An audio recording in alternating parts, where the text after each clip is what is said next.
Jesus está falando a seus discípulos sobre o uso correto das riquezas materiais, explicando que não podemos ser escravos delas e ao mesmo tempo ser servos fiéis de Deus.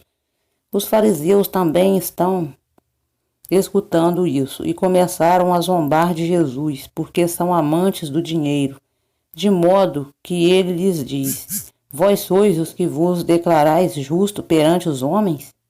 Mas Deus conhece os vossos corações. Por aquilo que é altivo entre os homens, é uma coisa repugnante à vista de Deus. Chegou o tempo para se inverter a situação daqueles que são ricos em bens do mundo, em poder político e em controle e influências religiosas. Eles hão de ser rebaixados.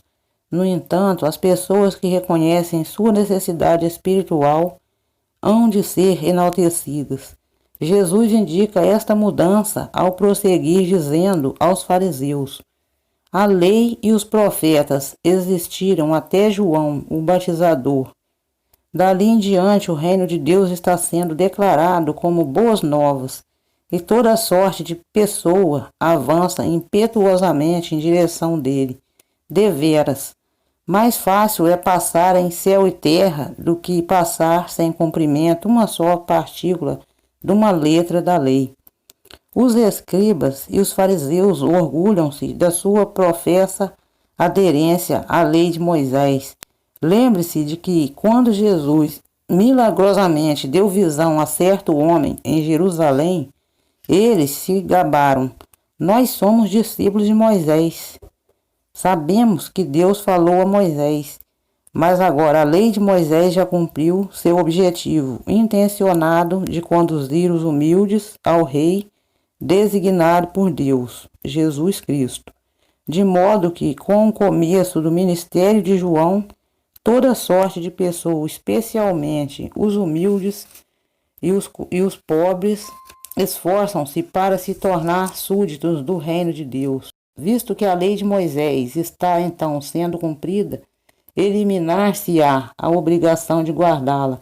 A lei permite o divórcio por vários motivos, mas Jesus diz agora: todo aquele que se divorciar da sua esposa e se casar com outra, comete adultério. E quem se casar com uma mulher divorciada do marido, comete adultério. Como essas declarações devem irritar os fariseus, especialmente visto que permitem o divórcio à base de diversos motivos.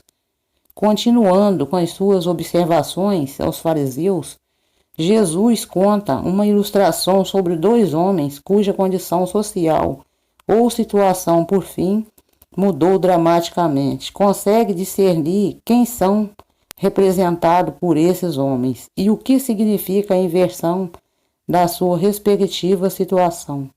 Mas certo homem era rico, explica Jesus, e costumava cobrir-se de púrpura e de linho, regalando-se dia a dia com magnificência. Mas certo mendigo, de nome Lázaro, costumava ser colocado junto ao seu portão, estando cheio de úlceras e desejoso de saciar-se com as coisas que caíam da mesa do rico. Sim, também os cães vinham e lambiam as suas feridas.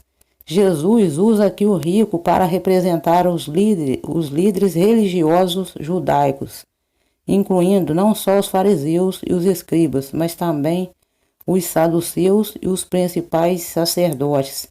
São ricos em privilégios e oportunidades espirituais e comportam-se como aquele rico. Sua vestimenta de púrpura régia representa sua posição favorecida e o linho branco significa que eles se consideram justos. Esta orgulhosa classe do rico encara as pessoas pobres, comuns, com total desprezo, chamando-a de povo da terra. O mendigo Lázaro representa, pois, essas pessoas, às quais os líderes religiosos negam o devido nutrimento e privilégios espirituais. Portanto, assim como Lázaro, cheio de feridas, as pessoas comuns são menosprezadas como espiritualmente doentes e dignas de se associarem apenas com cães. No entanto, os da classe de Lázaro têm fome e sede de alimento espiritual, e por isso se encontram junto ao portão, procurando receber quaisquer míseras migalhas de alimento espiritual que porventura caiam da mesa do rico. Jesus passa agora a descrever mudanças na condição do rico e de Lázaro.